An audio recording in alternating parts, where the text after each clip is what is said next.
BRS భారీ ఉద్యమానికి plan చేస్తోంది. పార్లమెంట్ ఎన్నికలకు ముందే నీటి పోరు యాత్రకు రెడీ అవుతోంది గులాబీ దళం.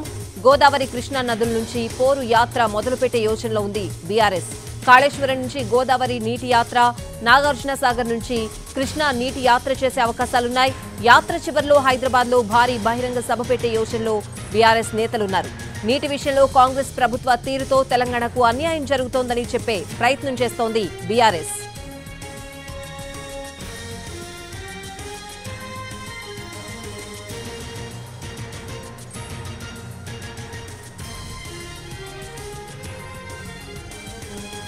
బీఆర్ఎస్ భారీ ఉద్యమానికి ప్లాన్ చేస్తోంది. పార్లమెంట్ ఎన్నికలకు ముందే నీటి పోరు యాత్రకు రెడీ అవుతోంది గులాబీ దళం. ఇదే అంశానికి సంబంధించిన పూర్తి ఇన్ఫర్మేషన్ అడిగి తెలుసుకుందాం. Telangana input editor Donthu Ramesh phone line లో ఉన్నారు. రమేష్, సో ఈ ఉద్యమాన్ని ఏ విధంగా చూడాలి? నీళ్లు నిధులు నియామకాలనే ట్యాగ్ లైన్ తో తెలంగాణ ఉద్యమాన్ని ప్రారంభించింది బీఆర్ఎస్. ఆ నేపథ్యంలోనే 2 సార్లు అధికారంలోకి వచ్చింది. 2 సార్లు అధికారంలోకి వచ్చిన తర్వాత కూడా నీళ్ల విషయంలో అనేక కార్యక్రమాలు చేసింది. గోదావరి నీటిని, కృష్ణా నీటిని వినియోగించడానికి కావాల్సిన ప్రాజెక్టులు నిర్మించమని చెప్తున్న బీఆర్ఎస్ ప్రభుత్వం ఈ ఎన్నికల్లో ఓటమి తర్వాత మళ్లీ అదే నీళ్ల అంశాన్ని తెరపైకి తీసుకొచ్చి పార్లమెంట్ ఎన్నికల్లో లబ్ధి పొందాలని చూస్తుంది. అందుకోసం గోదావరి నీటి యాత్ర, కృష్ణా నీటి యాత్ర పేరుతో భారీ ఉద్యమాలకు బీఆర్ఎస్ శ్రీకారం చుట్టింది. ప్రధానంగా కాళేశ్వరం మేడిగడ్డ బ్యారేజ్ ఎక్కడైతే ఇప్పుడు విమర్శలు ఎదుర్కొంటున్నారో అక్కడి నుంచి కాళేశ్వరం నుంచి ఒక యాత్ర చేయాలి. అదేవిధంగా నాగార్జున సాగర్ నుంచి ఒక యాత్ర చేయాలి. కృష్ణా నీటిని వినియోగించే విషయంలో కేఆర్ఎంబీకి తెలంగాణ ప్రాజెక్టులు అప్పగించింది కాంగ్రెస్ ప్రభుత్వం అని ప్రచారం చేసి మొన్న అసెంబ్లీలో నిలదీసిన నేపథ్యంలో ఇదంతా ప్రజలకు చెప్పాలి. ప్రధానంగా దక్షిణ తెలంగాణకు సంబంధించి ఖమ్మం, నల్గొండ, మహబూబ్ నగర్ జిల్లాలకు సంబంధించి కేవలం 4 సీట్లు మాత్రమే ఆ పార్టీకి వచ్చాయి.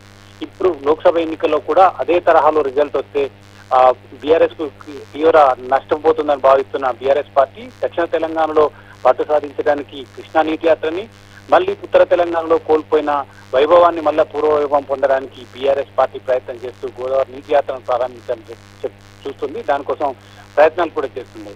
త్వరలోనే డేట్స్ కూడా కన్ఫర్మ్ అయ్యే అవకాశం ఉంది. ఈ 2 యాత్రలు హైదరాబాద్ కు చేరుకునేలోగా హైదరాబాద్ లో భారీ బహిరంగ సభ అవుతారు. నల్గొండ బహిరంగ సభ తర్వాత ఆ పార్టీ కార్యకర్తల్లో కాస్త ఉత్సాహం వెల్లుబీకింది. ఆ ఉత్సాహాన్ని మరింత నిలుపుకోవడానికి ఇప్పుడు మళ్ళీ నీళ్ల అంశాన్నే తెరపైకి తీసుకురావాలి. ఆ నీళ్ల అంశంతోనే తెలంగాణ ప్రజల్లో మళ్ళీ ఒక సెంటిమెంట్ రగిల్చాలని బీఆర్ఎస్ ప్రయత్నం చేస్తుంది. ఇందులో భాగంగానే ఈ నీటి యాత్రలకు ప్లాన్ చేస్తుంది. నీటి యాత్రకు సంబంధించిన సమన్వయకర్తలు ఎవరున్నారో ఆ సమన్వయకర్తలు నియమించే ప్లాన్లో కూడా ఉంది. ఈ రోజు నిరంజన్ రెడ్డి, మాజీ మంత్రి నిరంజన్ రెడ్డి కూడా ప్రెస్ కాన్ఫరెన్స్ చేయబోతున్నారు. నీటి యాత్రకు సంబంధించిన క్లారిటీ కూడా ఇచ్చే అవకాశం ఉంది. దానికోసం 2 ఇన్ఛార్జీని, గోదావరి నీటి యాత్రకు ఒక ఇన్ఛార్జిని, కృష్ణా నీటి యాత్రకు మరో ఇన్ఛార్జిని నియమించి ఆ ఇన్ఛార్జీల ద్వారానే మొత్తం యాత్రను కొనసాగించాలి.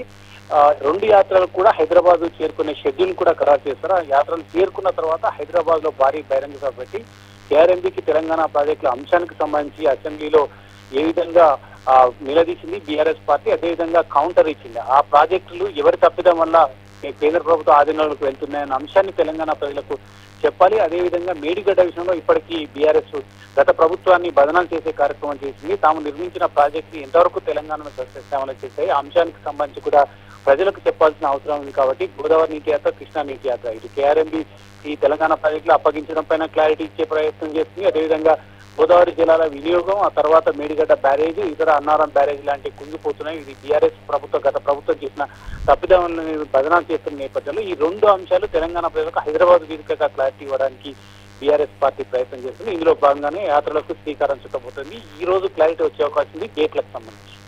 Right Ramesh, thanks for the updates.